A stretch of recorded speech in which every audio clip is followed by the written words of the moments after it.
कहानी की शुरुआत एक भयानक तूफान से जूझते हुए प्लेन से होती है, जहां हमारी मेन कैरेक्टर लिंडा अपने दोस्तों के साथ बिजनेस ट्रिप से लौट रही थी। सब कुछ ठीक चल रहा था कि तभी अचानक प्लेन जोर जोर से हिलने लगा और अगले ही पल उसमें एक जोरदार विस्फोट हो गया। जो लोग बिना सीट बेल्ट के खड़े थे वे बुरी तरह इधर उधर जा गिरे। इसके तुरंत बाद केबिन का हिस्सा प्रेशर के कारण फट गया और तेज हवा के झोंकों में कुछ लोग सीधे बाहर उड़ गए। इसी अफरा तफरी के बीच मैनेजर ने अपनी जान बचाने के लिए लिंडा का पैर कसकर पकड़ लिया। वहीं एक आदमी मदद के लिए बॉस की ओर बढ़ा, लेकिन बॉस ने उसे बेरहमी से बाहर की तरफ धकेल दिया। मगर गिरते वक्त उसने मैनेजर का पैर पकड़ लिया, जिससे उसका बैलेंस पूरी तरह बिगड़ गया और दोनों एक साथ प्लेन से बाहर गिर पड़े। लिंडा अभी इस सदमे से उबर भी नहीं पाई थी कि तभी उसे महसूस हुआ कि चारों तरफ अंधेरा छाने लगा है और प्लेन बेकाबू होकर सीधे समुद्र की तरफ गिर रहा है।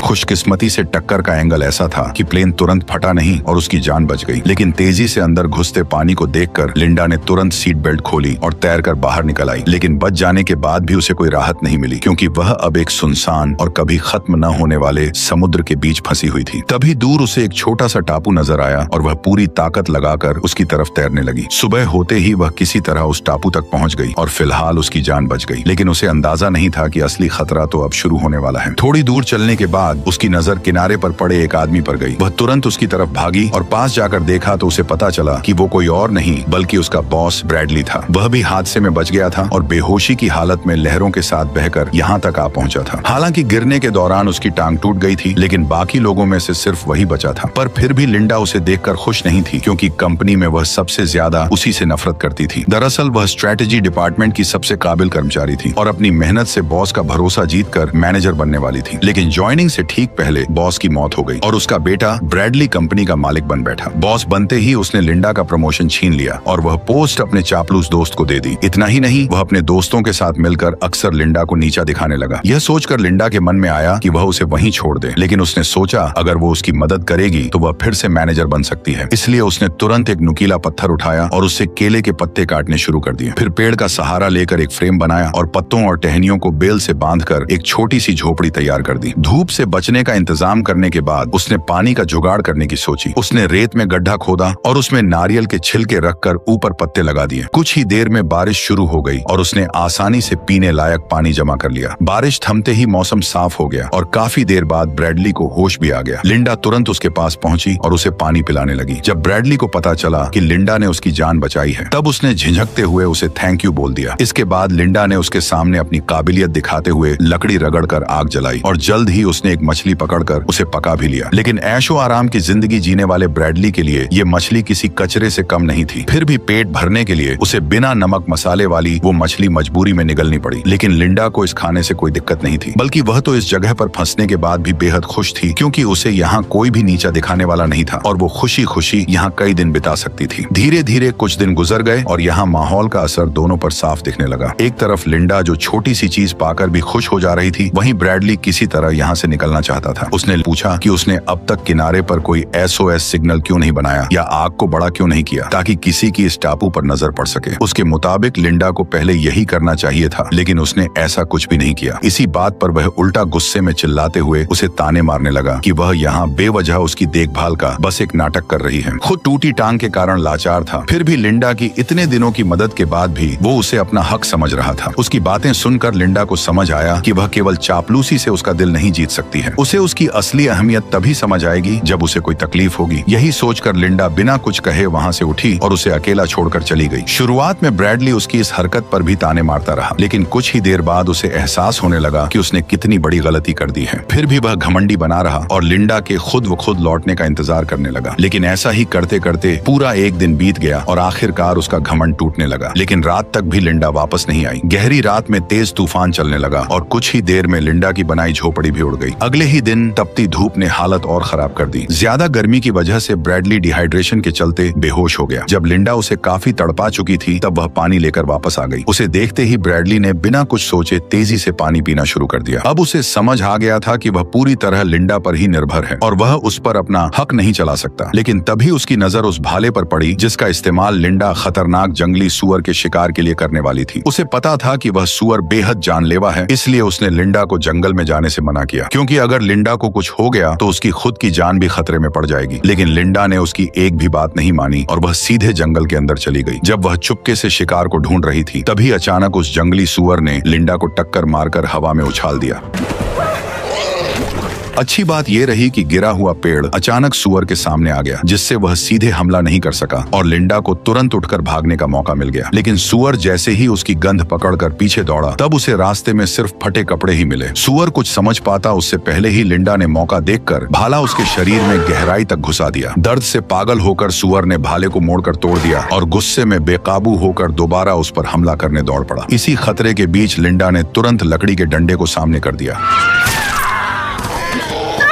आखिरकार लिंडा ने उसे मार गिराया। सूअर का कटा हुआ सर देखकर ब्रैडली पूरी तरह हिल गया और पहली बार उसे समझ आया कि असल में लिंडा बहुत खतरनाक और ताकतवर है, जिससे अब ब्रैडली लिंडा से डर के रहने लगा। कुछ दिन बाद जब लिंडा जंगल में सामान ढूंढ रही थी, तो उसे एक झरना मिला जहां से साफ पानी सीधे पिया जा सकता था। अब उसे पानी की चिंता नहीं रही और वह इस खोज से काफी राहत महसूस करने लगी। लेकिन उसकी यह खुशी ज्यादा देर नहीं टिक पाई, क्योंकि तभी उसे दूर से इंजन की तेज आवाज सुनाई दी। आवाज सुनते ही लिंडा तुरंत उस तरफ दौड़ पड़ी। वहां पहुंचकर उसे एक बोट दिखाई दी, जिसे देखकर उसकी आंखों में एक उम्मीद जाग उठी। लेकिन जैसे ही वह मदद के लिए चिल्लाने वाली थी, तभी वह अचानक रुक गई। उसे एहसास हुआ कि अगर वह वापस लौट गई तो उसे फिर से वही घिसी पिटी जिंदगी जीनी पड़ेगी। किसी और बॉस के नीचे झुककर काम करना होगा और हर दिन उसके ताने सुनने पड़ेंगे। लेकिन अगर वह यहीं रुकती है तो वह अपनी मर्जी की मालिक होगी, उसे किसी का कहना नहीं मानना पड़ेगा और जो चाहेगी वही कर पाएगी। इन्हीं ख्यालों में उसने फैसला कर लिया कि वह इस टापू को नहीं छोड़ेगी। इसलिए वह तुरंत छुप गई और धीरे धीरे नाव को दूर जाते हुए देखती रही। वापस आने के बाद उसने ब्रैडली को इस बारे में कुछ नहीं बताया, लेकिन ब्रैडली सिर्फ मजबूरी में उसका कहना कर रहा था। असल में वह इस टापू पर हमेशा रहना नहीं चाहता था। 2 हफ्तों की इस जंगली जिंदगी ने उसे पूरी तरह बदल दिया था और उसका सब्र अब टूटने लगा था। उसने लिंडा से एक नाव बनाने को कहा ताकि उसकी मदद से वह पास मौजूद बोट तक पहुंच सके और कोई उन्हें देख सके। लेकिन लिंडा ने उसकी बात सुनते ही इसे बेहद खतरनाक बताते हुए नाव बनाने से साफ इनकार कर दिया। ये सुनकर ब्रैडली का गुस्सा फूट पड़ा, क्योंकि जब से वे इस टापू पर फंसे थे, तब से लिंडा ने उसकी एक भी बात नहीं मानी थी, जिससे वह खुद को रोक नहीं पाया। उसने लिंडा से अलग होकर अपना खुद का एक अलग कैंप बनाने और नाव तैयार करने का फैसला कर लिया। लेकिन जैसे ही वह अकेले काम करने लगा, उसे एहसास हुआ कि यह उतना आसान नहीं है जितना वह समझ रहा था। उसे आग जलाने तक का सही तरीका नहीं आता था और टूटी टांग की वजह से वह ज्यादा दूर भी नहीं जा सकता था। मजबूरी में वह नारियल के खोल से बारिश का पानी जमा करने लगा। किसी तरह उसने एक छोटी झोपड़ी खड़ी की और रेत पर हेल्प लिखकर मदद का इंतजार करने लगा। लेकिन 2 दिन बीत जाने के बाद भी समुद्र से कोई जवाब नहीं आया। भूख से परेशान होकर वह मजबूर हो गया और आसपास के कीड़ों को खाने की कोशिश करने लगा। लेकिन जैसे ही उसने उन्हें खाया, उसे इतनी घिन आई कि वह तुरंत उल्टी कर बैठा। उधर लिंडा के पास एक से एक बढ़िया स्वादिष्ट खाना था, जिसे वह आराम से मजे लेकर खा रही थी। अपनी हालत देखकर ब्रैडली का घमंड पूरी तरह टूट गया। वह शर्मिंदा होकर टांग की परवाह किए बिना घुटनों के बल बैठ गया और उससे माफी मांगने लगा। उसका यह बदला हुआ रवैया देखकर लिंडा हंस पड़ी और उसने उसे फिर से अपने साथ शामिल कर लिया। इतनी बेइज्जती महसूस करने के बाद भी ब्रैडली अंदर ही अंदर लाचार था, इसलिए वह चुपचाप सही मौके का इंतजार करने लगा। करीब आधा महीना गुजरने के बाद उसकी हालत सुधरने लगी। तब लिंडा उसे टापू की सबसे ऊंची चोटी पर ले गई, जहां पहुंचना तो मुश्किल था, लेकिन वहां से दिखने वाला नजारा कमाल का था। लिंडा ने समझाया कि असली खतरा इसी खूबसूरत दिखने वाले इलाके में छिपा हुआ है। फिर उसने रास्ते के किनारे लगे कुछ जामुन जैसे फल तोड़े और बताया कि इनमें ऐसा जहर होता है जो शरीर को सुन्न कर देता है। इसके बाद उसने उन फलों का रस अपनी बाह पर लगाया, जिससे कुछ ही देर में उसकी स्किन पर लाल दाने उभर आए। आगे बढ़ते ही लिंडा ने एक्स जैसी बनी चट्टानों की ओर इशारा किया और बताया कि उसके आगे का पूरा इलाका कांटों और जहरीली बेलों से भरा हुआ है, इसलिए उसने सख्त चेतावनी दी कि उस जगह पर कभी भी सामान ढूंढने मत जाना। ये सुनते ही ब्रैडली के दिमाग में एक चालाक प्लान आया और वापस लौटते समय उसने थकान का बहाना बना दिया। फिर वह धीरे से जहरीले फलों के पास बैठ गया। जैसे ही उसने चुपके से कुछ जहरीले जामुन तोड़े, तभी अचानक जमीन धंस गई और लिंडा नीचे जा गिरी। असल में वह जगह ऊपर से मजबूत दिख रही थी, लेकिन अंदर से पूरी तरह खोखली और कमजोर थी। ब्रैडली घबरा गया और तुरंत उसे ऊपर खींचने लगा। भले ही वह लिंडा से नफरत करता था, लेकिन वह उसे इस तरह मरते हुए नहीं देख सकता था। आखिरकार उसकी कोशिश से लिंडा की जान बच गई और पहली बार उसने बिना कुछ कहे ब्रैडली पर भरोसा करना शुरू कर दिया। कुछ ही दिनों बाद समुद्र में तेज तूफान आ गया। किनारे के पास बनी उनकी झोपड़ी इस आंधी में पूरी तरह टूट गई और पेड़ों के गिरने से हालात और खराब हो गए। अच्छी बात यह रही कि उन्हें पहले ही पास में एक गुफा मिल गई, इसलिए दोनों तुरंत वहां भागकर छिप गए। उस वक्त दोनों पूरी तरह भीग चुके थे और ठंड से बचने के लिए उन्हें अपने कपड़े उतारकर एक दूसरे से चिपक कर सोना पड़ा। इस नजदीकी के चलते लिंडा को धीरे धीरे ब्रैडली से प्यार होने लगा। जल्द ही ब्रैडली को जंगल में मौजूद हर जहरीले फल की पहचान हो गई। अपने हुनर को दिखाने और लिंडा का शुक्रिया अदा करने के लिए उसने आज रात खुद खाना बनाने का फैसला किया। लिंडा ने बिना ज्यादा सोचे उसकी बात मान ली और उसे मौका दे दिया। हैरानी की बात यह रही कि उसने जो खाना बनाया वह सच में काफी टेस्टी था, लेकिन जैसे ही लिंडा ने थोड़ा सा खाना खाया तभी अचानक उसे चक्कर आने लगे और उसकी नजर धुंधली पड़ गई। कुछ ही पलों बाद वह खुद को संभाल नहीं पाई और सीधे जमीन पर गिर पड़ी। लेकिन ब्रैडली ने उसकी तरफ पलटकर भी नहीं देखा और तुरंत जंगल की तरफ भाग गया। थोड़ी देर बाद वह एक लकड़ी की नाव खींचते हुए वापस लौटा। असल में उसे पहले ही समझ आ गया था कि लिंडा उसे यहाँ से जाने नहीं देना चाहती, इसलिए उसने चुपके से ये नाव तैयार कर ली थी और सही मौका मिलते ही उसने जहरीले फल खिलाकर उसे बेहोश कर दिया। अब वह खुशी खुशी उस गंदी सी नाव को पानी में धकेलने लगा और बिना पीछे देखे तेजी से समुद्र की तरफ बढ़ गया। लेकिन वह ज्यादा दूर नहीं जा पाया था कि अचानक एक बड़ी लहर ने उसकी नाव को तोड़कर रख दिया। अगले ही पल उससे भी विशाल लहर उठी और उसे सीधे समंदर के अंदर खींच ले गई।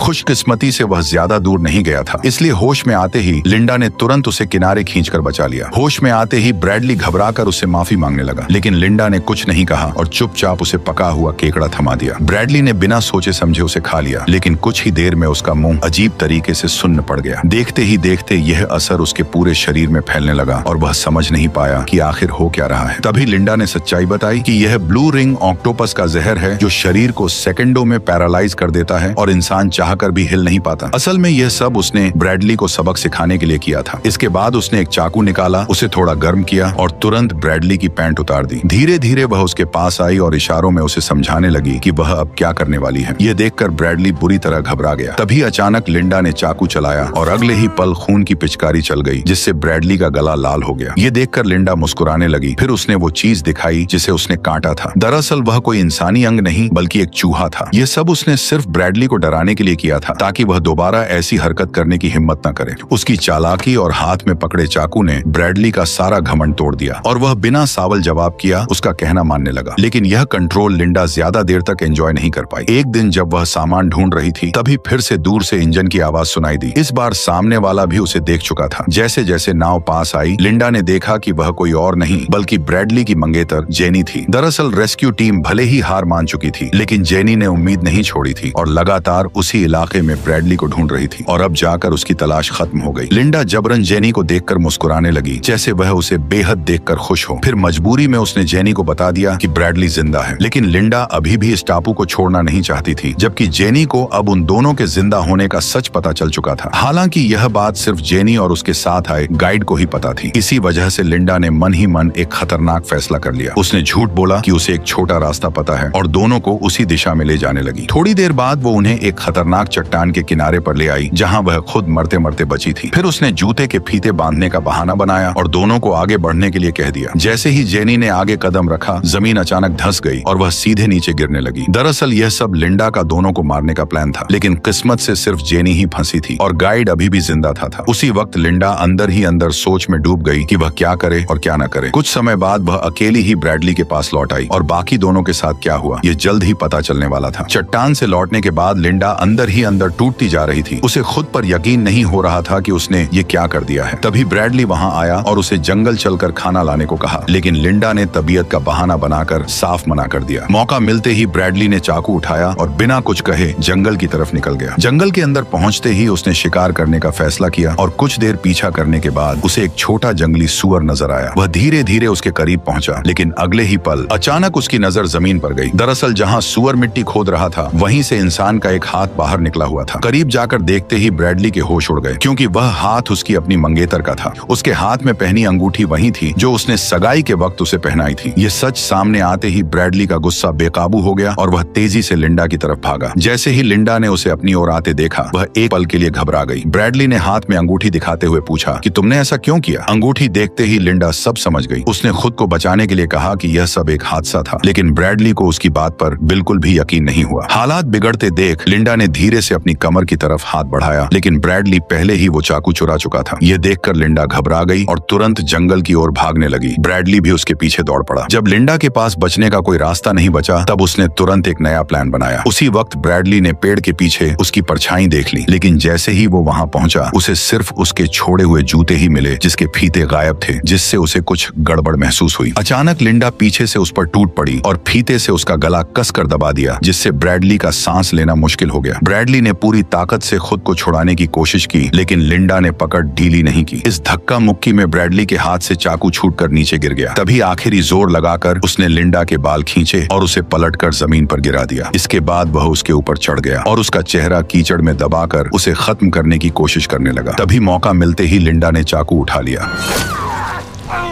जब लिंडा ने आंखों से मिट्टी हटाकर दोबारा देखा, तो ब्रैडली वहां से गायब हो चुका था। दरअसल वह उसी जहरीले इलाके की तरफ बढ़ रहा था जहां जाने से लिंडा ने मना किया था। ये देखकर लिंडा ने उसका पीछा नहीं किया और चुपचाप वापस लौट गई। काफी दूर तक भागने के बाद भी ब्रैडली के साथ कुछ नहीं हुआ, लेकिन जैसे ही उसने सामने देखा, तब उसके होश उड़ गए, क्योंकि दो विशाल चट्टानों के बीच उसे एक आलीशान विला दिखाई दिया, जिससे साफ हो गया कि यह कोई सुनसान टापू नहीं, बल्कि किसी का प्राइवेट आइलैंड है। उम्मीद की एक नई किरण के साथ ब्रैडली तुरंत वहां पहुंचा और मदद के लिए चिल्लाने लगा, लेकिन अंदर से कोई जवाब नहीं आया। तभी उसने देखा कि दरवाजा खुला हुआ है। घर के अंदर घुसते ही ब्रैडली ने जल्दी जल्दी लाइट ऑन की और हर जगह नजर दौड़ाकर कुछ काम की चीजें तलाशने लगा। तभी उसकी नजर फ्रिज पर पड़ी और उसे खोलते ही अंदर तरह तरह के मॉडर्न ड्रिंक्स सजे हुए दिखाई दिए। प्यास से बेहाल ब्रैडली ने तुरंत एक पानी की बोतल उठाकर पीने लगा, लेकिन तभी अचानक सब कुछ बदल गया। न जाने कैसे स्पीकर से लिंडा की आवाज गूंज उठी और उसकी बात सुनते ही ब्रैडली को पूरी सच्चाई समझ आने लगी। उसे एहसास हुआ कि जहरीले इलाके वाली सारी बातें झूठ थीं और सिर्फ उसे इस जगह से दूर रखने के लिए ये कहानी बनाई गई थी। अब लिंडा ने बिना किसी झिझक के सब कुछ साफ साफ बता दिया। असल में जो जहाज उसने पहली बार देखा था, वो हर महीने यहाँ सप्लाई देने आता था और उसी के जरिए उसे इस आलीशान विला का पता चला था। यहाँ आने के बाद उसने छुपकर दरवाजे का पासकोड देख लिया और फिर सही मौके पर इस जगह पर पूरी तरह कब्जा कर लिया। हालांकि असली मालिक यहाँ बहुत कम आता था, इसलिए वह हर बार सब कुछ साफ करके आराम से यहाँ रहती थी। किसी को शक भी नहीं होता था और सब कुछ उसके हिसाब से परफेक्ट चल रहा था। लेकिन जेनी के अचानक आने से उसका पूरा प्लान बिगड़ गया। अनजाने में हालात ऐसे बन गए कि उसे जेनी को मारने का कदम उठाना पड़ा। उसकी ये सच्चाई सुनकर ब्रैडली के रोंगटे खड़े हो गए। अंधेरे में इधर उधर टटोलने पर भी उसे कंट्रोल रूम नहीं मिला। तभी अचानक हालात पलट गए, क्योंकि लिंडा खुद उसे ढूंढते हुए वहां पहुंच गई। दरअसल उसने पहले ही इस विला के अंदर से एक शिकार वाली बंदूक हासिल कर ली थी। ब्रैडली ने जैसे ही उसे देखा, तो वो तुरंत घुटनों पर गिर गया और अपनी जान की भीख मांगने लगा। उसने कहा कि वह अब भागेगा नहीं, बल्कि यहीं रहकर उसी के साथ जिंदगी बिताएगा। इतना ही नहीं, उसने ये भी कहा कि इस दौरान वह सच में उससे प्यार करने लगा है। लिंडा को यकीन दिलाने के लिए वह दोनों के बीच बिताए खूबसूरत पलों की बातें करने लगा। उसकी बातें सुनकर लिंडा को कुछ गड़बड़ लगी। तभी उसकी नजर पीछे रखे बैल के सिर पर गई, जहां से एक सींग गायब था, और फिर अगले ही पल लिंडा ने पास रखी गोल्फ स्टिक उठा ली, जबकि ब्रैडली ने भी बंदूक अपने हाथ में ले ली। लेकिन जैसे ही उसने ट्रिगर दबाया, बंदूक खाली निकली। असल में यह सब पहले से ही लिंडा का सोचा समझा प्लान था। अगले ही पल उसने बिना वक्त गवाए गोल्फ स्टिक उठाई और ब्रैडली पर लगातार वार करने लगी। आखिरी वार इतना जोरदार था कि ब्रैडली वहीं खत्म हो गया। यहीं पर कहानी भी खत्म हो गई। लिंडा ने पूरे विला को साफ करके खुद को एकमात्र जिंदा बची इंसान के रूप में पेश किया। फिर उसने इस पूरे हादसे को एक सर्वाइवल मिरेकल की तरह दिखाकर खुद को मशहूर बना लिया और धीरे धीरे वह बहुत अमीर बन गई।